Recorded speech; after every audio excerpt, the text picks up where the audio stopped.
এটা হলো মৌলা, ডাঁটা, পাতা শাক যেটাই বলেন, এটা দিয়ে সুন্দর মজার একটা রেসিপি তৈরি করব। এটা হলো মূলা শাক, একদম শাকগুলো নিয়েছি, এটা একটা রেসিপি হবে। এটা হলো মূলা ডাঁটা, শাকের ডাঁটাগুলো আছে সেটা দিয়ে একটা রেসিপি হবে। এই মূলা দিয়ে তিনটা রেসিপি হবে। এটা হলো ডাঁটা, এটা দিয়ে একটা রেসিপি হবে। আর এটা হলো মূলা, এই মূলাগুলো কেটে নিয়েছি, এটা দিয়ে আরেকটা রেসিপি হবে ইনশাল্লাহ। একসঙ্গে দিব তিনটা রেসিপি, মূলা দিয়ে তিনটা রেসিপি। আমি মূলার ডাঁটা দিয়ে শুটকি দিয়ে রান্না করবো। এই যে এটা হলো মূলার ডাঁটা, এখানে দুইটা চাপা শুটকি নিয়েছি। এখন এটার মধ্যে পানি দিয়ে একটু শিরা তৈরি করব।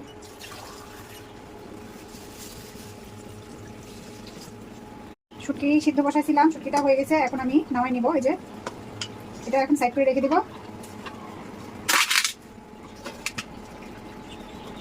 এখানে মূলা শাকের ডাঁটাগুলো নিয়েছি, পেঁয়াজ কুচি করে নিয়েছি। আমি কিন্তু এটা কষিয়ে রান্না করবো না আজকে। তারপর এখানে সামান্য একটু হলুদ দিয়ে দিলাম, একটু মরিচ দিলাম, শুকনো মরিচের ঝালটা একটু কম দিব, কাঁচামরিচ দিব। তারপরেও আমি এখানে ঝাল কম দেবো, কারণ আমার আম্মা খাবেন, উনি খুব পছন্দ করে এই ধরনের খাবার। উনি বয়স হয়ে গেছে, ঝাল খেতে পারেন না, এই জন্য। আর লাস্টে একটু রসুন দিয়ে দেবো। তারপর এখানে একটু দিয়ে দিলাম লবণ, স্বাদ মতো লবণ। একটু তেল দিয়ে দিচ্ছি,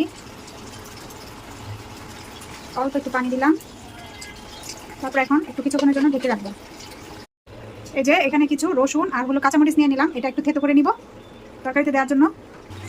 অনেকটাই কষানো হয়ে গেছে, মনে হচ্ছে একটু লবণ কম হয়েছে, আমি একটু লবণ দিয়ে দিলাম। এখন শুটকি শিরাটা দিয়ে দিব। কাঁটাটা দিব না, ওপর থেকে শুধু জলটা দিব। এই যে নিচে কাঁটা জমি আছে, এই কাঁটাগুলো আমি দিব না।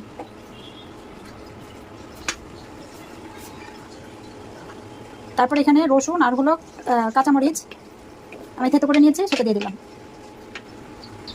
এখন ঢেকে রাখবো। এটা হলো কুমিল্লা ব্রাহ্মণবাড়িয়ার মজার শুটকি রান্না। এই যে ডাটা রান্না হয়ে গেছে, এখন এখানে একটু ধনেপাতা দিয়ে দিব। এই যে শুকনো হয়েছে, বেশি ঝোল হয়নি, এখানে একটু ধনেপাতা দিয়ে নামাই নিব। আর শীতের দিনে যে কোনো তরকারিতে একটু ধনেপাতা দিলে খুবই ভালো লাগে।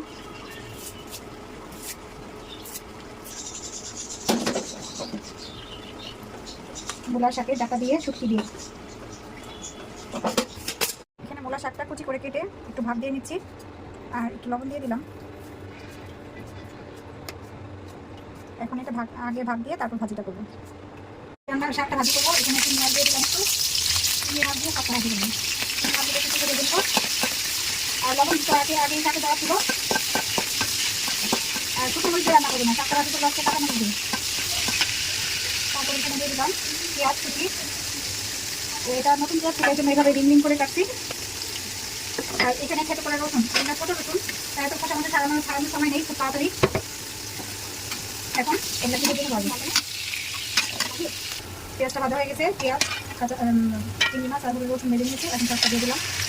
এখন এটা ভাজা করে নেব।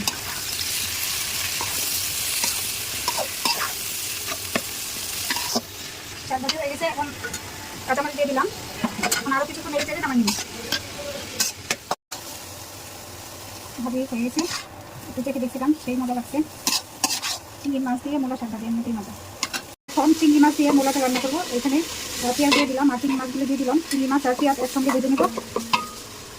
দেখেন অবস্থা, আমি রান্না করতে আসছি, আমার মেয়ে চিংড়ির গ্রাম পাইলে দৌড়ে আসে। এই যে প্লেট নিয়ে আসছে, আম্মা আমাকে দিতে দাও, এই এখানে ওটা দিলাম, দাও। তারপরে এখানে আদা রসুন বাটা আর একটু লবণ দিয়ে দিলাম, একটু এটা ভেজে নিব। কষানিতে একটু পানি দিয়ে দিলাম। আর একদম হালকা মশলা আজকে আমি মূলাটা রান্না করবো। এখানে হলুদ আর একটু ধনে গুঁড়া দিয়ে দিলাম, অল্প পরিমাণ দিয়েছি, হালকা কালার হবে। একটু কষানো হয়ে গেলে মূলাটা কষানো হবে। আর মূলাটা সিদ্ধ করে আমি পানি ঝরিয়ে নিয়েছি। মূলার যে কড়া একটা ঘ্রাণ, এই ঘ্রাণটা বাচ্চারা নিতে পারে না, এই জন্য একটু ফুটন্ত গরম পানির মধ্যে দিয়ে একটু হালকা ভাপ দিয়ে পানিটা ধরে নিয়েছি। মশলা কষানো হয়ে গেছে, এখন আমি মূলাটা দিয়ে একটু কষিয়ে নেব। আর মূলাটা আগে থেকে ভাপ দেওয়া তো বেশি সময় লাগবে না রান্না হতে। কষানো হয়ে গেছে, এখন আমি পানি দিয়ে দেবো। আর শীত আসছে, চিংড়ি মাছ দিয়ে মূলা এমনিটাও অনেক স্বাদ লাগে, এটা তো খেতেই হবে। আমার মা তো সেই মজা করে রান্না করতো, কিন্তু আমার মা যেভাবে রান্না করতো ওই স্বাদটা এখন আর পাই না, মনে হয় মুখের স্বাদ চেঞ্জ হয়ে গেছে। এখন কিছুক্ষণ ঢেকে রাখবো। হয়ে গেছে, এখন ধনেপাতা আর একটু কাঁচামরিচ দিয়ে নামিয়ে নেব।